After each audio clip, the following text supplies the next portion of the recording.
Hello everyone and welcome to another episode of Bible Illustrated Hands. Uh, Today's question comes from reverse image search 0 results found. I like that username. His question is, I'm converting to Christianity from atheism, but I'm still wondering whether Catholicism or Orthodox is better. One thing that makes me skeptical that Orthodox is a superior choice is the lack of distinction between mortal and venial sins. First epistle of John, chapter 5, verses 6 to 7 claim that there are sins that do not lead to death, yet the Orthodox churches believe that they all do, if I'm not mistaken. Thank you. Thank you for your question, reverse image search. I would like to begin this video with by stating that this is one of the differences that are overemphasized in the polemics, and whenever we list, the differences between Catholic and Orthodox churches, this distinction is a really lowest level one. It's really not that important, and I believe that in practice it does not lead to any major differences in the spiritual life of Christians.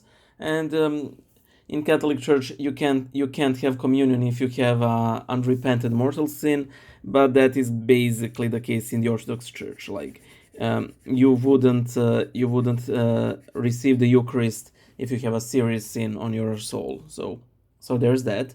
Now, also, at least among the Orthodox, there is a bit of a misconception what mortal and venial sins are in the Catholic Church.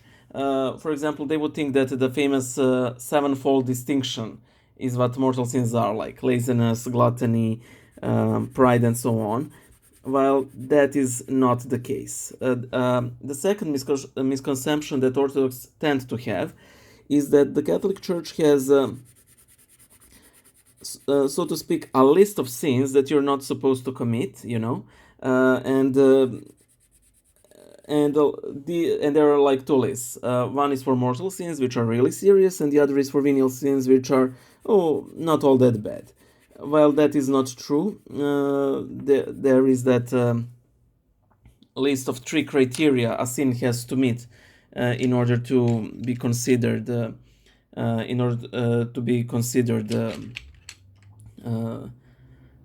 mortal. That is that it is a grave sin, that is done with full knowledge of its gravity, and the third one is I can't remember the third one from the top of my head, but you get the gist of it. However, there is one thing where Orthodox can sort of, poke their legit criticism about against this division, and that is that grave matter. What is grave matter? You have this definition of a mortal sin, but again, the definition itself begs further questions. What is, it simply gives this sort of unspecified standard, so you're literally not that better off with the definition itself. For example, let me give you an example. Gossip. Is it a mortal sin or venial sin? When does gossip turn into a mortal sin? When is it a grave? And so on and so forth. So the Orthodox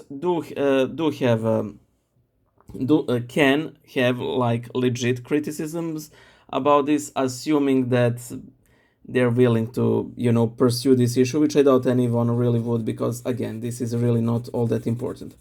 However, in Orthodoxy, it is true that all sins lead to death. However, we need to be careful when we say such a thing, because unrepented sins lead to death, and that does not mean that Orthodoxy is completely alien to saying that some sins are serious, some are less serious. Of course, that in Orthodox Church we do think that, for example, murder is far more serious than having a bit too much to eat. So not all sins are given the same gravity. Again, this is a standard that we do not have precise instructions about, but that is the issue with the Catholicism, because it gives you the appearance of having very precise guidelines, but not actually having them, and you having to judge each case on its own basis. Of course, that Orthodox do not confess each and every sin during confession. We try to, sort of, but in practice, majority of us will simply state the sins that we are constantly falling into, like habitual sins. We will use like reminders for confession and so on, but the understanding is that as long as you're repentant of your sins, that confession will cover all of your sins, even those you have forgotten. So again, let me point this: yes, we do sort of have a feeling that some sins are more serious than others. Sin is never a laughing thing. A non-serious sin for one person can be a very, very deadly sin for another person. Again, gossip is something that I like to use as an example. Are you gossiping, to unwind after you have been slandered, or does your gossip practically destroy the repute of your brother or sister in such a way that it cannot be repaired, that it causes real life damage and so on? So that's it. This is definitely not one of the cases where you should weigh the two churches. They simply had a different historical development of their. I can't remember what is the teaching on sin called. Heritology? Maybe it's heritology. I can't remember. So I apologize. Check other things like consistency in their dogmas. That is the most important thing.